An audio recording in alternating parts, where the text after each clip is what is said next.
introduction to permaculture through local foods. And we have, of course, fruit papaya, which we're going to put in the salad.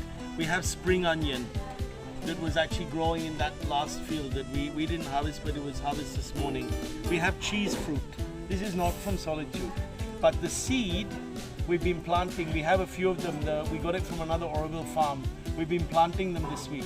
So hopefully in the next few years we'll have cheese fruits. It's like an avocado, sweet avocado.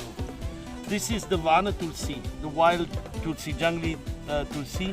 This is just a tiny sample of sweet potato leaves and a tiny sample of what we call locally korikia, the chicken spinach, but it's a type of purslane.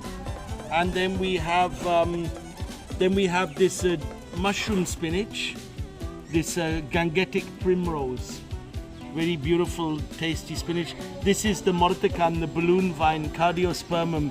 We mix that into the dosa mix, and the dosa becomes like greenish, and it's good for your articulations, for your elbows and for your knees. This is the tipali, the long black pepper. Will be in the rasam tomorrow. We'll put some of that in our salad. You'll see. And the salad will be awesome. We'll cut them like lengthways. You'll have this like taste coming through. This is the wild eggplant, the jungli bengan. It's very special. Tomorrow that will get used in the lunch or maybe in the breakfast. This is the Assamese lemon. This is a giant lemon. And this is a normal nimbu, the normal yellow chimbrang that we have. Hibiscus. This is a type of gongora, type of rosella. This is a red rosella.